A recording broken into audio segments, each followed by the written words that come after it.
Alright, another double whammy for you guys. We got Laid to Rest. This is a film by Robert Hall. And we've got its sequel,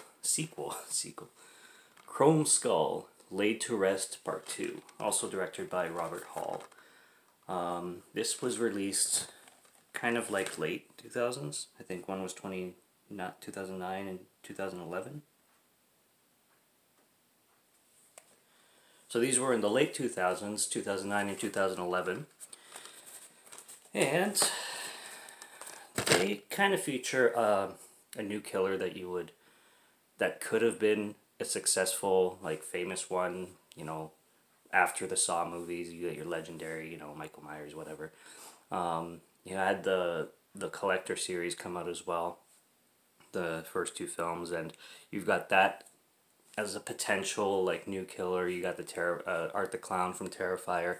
This could have been one of those. I just don't think this film has been distributed enough or spoken about enough, so here I am to help. And I double featured them both. I like them both. They've got a lot of mixed opinions. They're definitely B-movies, so perfect for B-movie banter. And I love my double features, so there's a lot to say about both. The first one basically involves this girl waking up in a morgue inside of a coffin, and she gets out of it. She has amnesia, and she doesn't have a clue what's going on around her. She's making the stupidest decisions, the kind of decisions that your basic average girl would make in an 80s horror movie, but multiplied to 11. And you wonder if that's going to be the trope of the film, but then you realize that she has amnesia, and she actually doesn't know. She's kind of piecing everything together. So, like, there's a scene where she's on the phone with the cops, but then she notices a body, and she just walks over to the body, and the phone unplugs so they can't track her. I'm like, come on. But anyway, moving on from that. She basically escapes from the morgue eventually because this maniac with a chrome skull is after her, and she finds this guy who you don't know if he's going to be an antagonist or a protagonist, but he basically rescues her and takes her back to his home, to his wife, and you're wondering if this guy is going to, you know, switch or be the hero kind of thing, and things go from there. So this maniac killer is chasing this girl while she's trying to figure out what her life was prior, and it basically goes from location to location, and you have your basic slasher tropes, and he's chasing people down, and this is your final girl. So it goes basically, the last location is a convenience store where you have this total Justin Bieber looking clerk. It's hilarious. And then you have these two, like, douchebag guys who, again, they're not really likable, and they're really dumb. There's a lot of tropes that they play with, like dumbness and like cheesy moments and corny tropes of horror movies, which is something you're either gonna love or not. The accents in this film are very, like, kind of southern. I don't know where it takes place, but they're very, like, you know, slangy like that. It's funny also how neighborly everyone is in this film, because when the girl is going, like, her and the guy who's protecting her are running away, and they go to some guy's house, and he's a really, like, computer geek nerdy guy.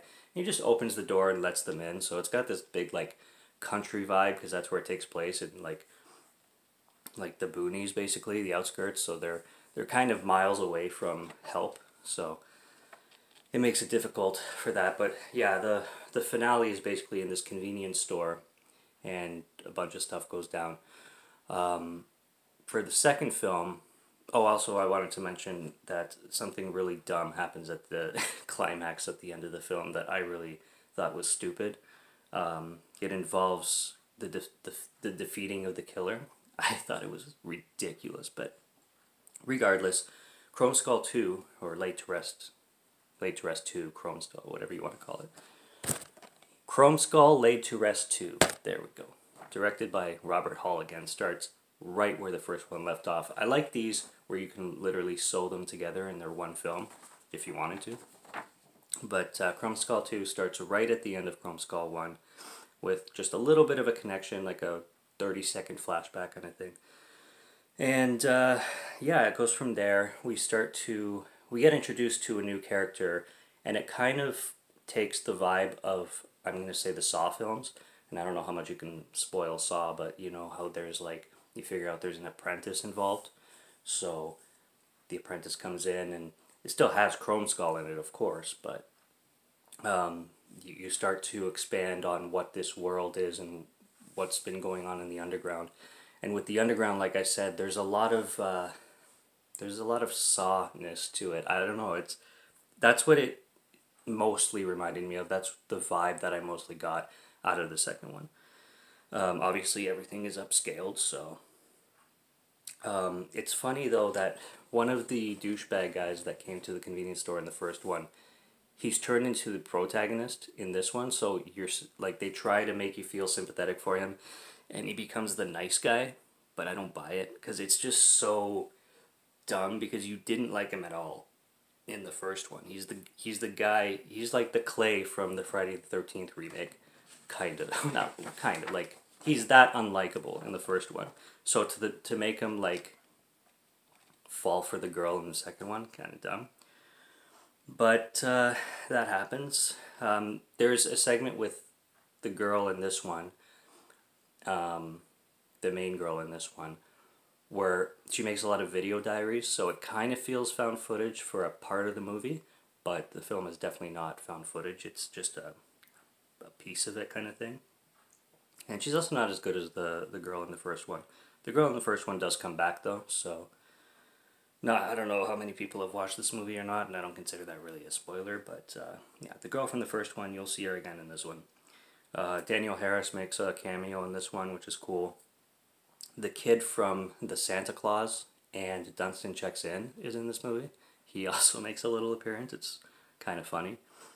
This one, if you're gonna say like the first one, I don't know if you would take 80s tropes from the first one really, but the second one definitely feels a lot more 90s, especially late 90s, early 2000s. It really feels like it's playing with that. You got the whole urban legend, the craft kind of feel mixed with a little bit of Saw. It kind of feels inspired by a lot. Both films have tons of gore, and both films are bloodbaths. This is a film that you want to come for a killer in a Chromeskull and see a lot of blood. It's a lot of fun. There's a complete mouth rip in this one, the second one, and he looks badass. A lot of people say he's not that intimidating. I wouldn't disagree, but he certainly looks badass with his skull, and apparently he's the most invincible, normal-looking guy there is. Like, this guy just, he takes a beating. Like, he apparently he feels no pain. I think he's one of those guys, actually. That's kind of the conclusion that I came to with that symptom or illness or whatever you want to call it, that you feel no pain. He's probably one of those and just uses it to his advantage. But I still don't think that's an excuse to be, you know, superhuman. But they're a lot of fun if you know exactly what you're getting into. As I always say, you know what you're going to get. You're going to get B-movie schlock with a lot of gore and a cool looking killer with probably some cool music. And yeah, that's what it is. Chromeskull. So I recommend both, and I was very happy watching both. And that's my double whammy B-movie banter for the day. Subscribe to Morgan Film Fan if you like hearing me talk about films. I can talk about films all day long. And that's it. I covered everything. So until next time, I'll be back with more. Have a good one.